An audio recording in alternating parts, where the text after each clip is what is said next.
position. There are 20 other cars behind, all squabbling for a little bit of time. That is Tom Coronel going for a spin as well. One of the Lincoln Co's out on the dirty stuff too. Who is that one that we're seeing with a little bit of damage? That is number 112. So that is Santiago Arrutier there, under a little bit of strife in the opening few corners of this race. Coronel just about manages to keep going. This is a little bit further down the field in one of the Lincoln Co. This is Elishay's machine that we're riding on board with Tom Coronel just ahead of us. The accordion effect as the cars close down. A little bit of rubbing, a little bit of bumping and boring. There is Arrutier. Oh, it is contact. It's contact between teammates. So that's what's happened to Santiago Arrutier in the middle of a Coronel and Elishay sandwich. Front-wheel drive. They dance and move about typically, and those that are brave on colder rubber at the start of the race. Oh! And it's Jordan Cox. Down at turn 2, Schaeffler Peugeot. One of the Lincoln Co's has gone off as well. That's Jan Elishay. That is our joint championship leader in the Kumo TCR World Tour. Jan Elishay in contact. This is massive for the World Tour. Remember, he came in on level points. Aaron Cameron moved up in a second in the Super Jeep Auto TCR Australia Series. Big shifts. Meanwhile, Noah Michaelis at the front of the field, his teammate doing his best to use all of the racetrack and a little bit more. But that's the big one with Cox straight in to the side of Jan Elishay. Both cars would exit the racetrack. A little bit of moving, it seems like, in the braking zone. And that is a big connotation to the Kumo TCR World Tour, of course, as well as for Jordan Cox's own aspirations in this race. That's a massive send. Massive. And both those cars are now back in the pit lane. Then he's on, a hide into nothing, goes over the grass, keeps the foot planted. That cost Martin a spin. Pirouette through the field. Does everybody avoid him? Yes, he does. Can Mar get the car on the brakes? Do not come back on to the racetrack. No, he doesn't. But that is a massive moment of further contact. Huge contact between Santiago Arrutier and John Philippi. So 2 accidents in one there. Philippi's the man stranded in the gravel. Arrutier gets back on the track, but I think he's got terminal damage. Further up the field, this is Ted Bjork sees a wall full of smoke. There is Mar's car. Around it goes. Bjork, defensive, evasive action. Good driving from Ted Bjork to stay out of trouble on that one. And then further down the road, that is Arrutier and John Philippi coming to blows with each other. 2 cars into the space for one does not go. And for those two, for Lincoln Co Cyan Racing, that has been a nightmare few corners in this race. The first few corners safely, which we love to see. And there is Powell's now getting in contact with Nesta Girolami. Powell's to the outside in contact. Kobe Powell's back on the racetrack. Hard contact with one of the Elantra cars. That is a massive hit there, and Kobe Powell's will have damage. Well, look who it is that he struck in a few moments' time. I think that may have been Dusan Borkovic. We'll find out in a second. Let's have a look. Yes, there it is. Dusan's car is ruined at the front, and that was a massive impact for Elishay, but gets away with pretty much everything there, and that is Nesta Girolami and Powell's. There we go. Girolami catches the curve actually and runs into Powell's. That's what pushed the young Belgian wide, and then the return to the racetrack is what did for the day. So those sausage curves on the inside of the corner, incredibly difficult. 3 into 2 does not go. Kobe Powell's is the man that misses out, and then returning Dusan Borkovic up on 2 wheels. That was a massive hit.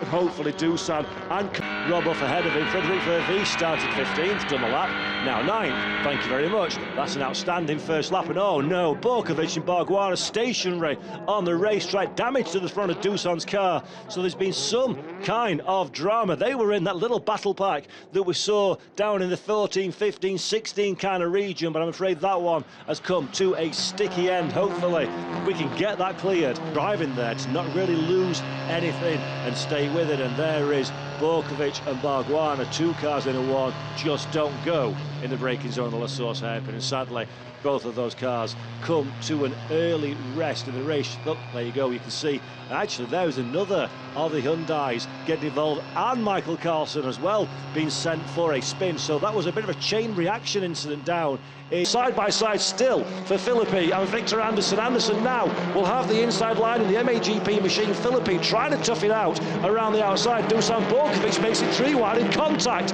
Dusan Borkovic, there we go, that is Victor Anderson's car. Borkovic now turned around as well. Dusan Borkovic and Victor Anderson come together.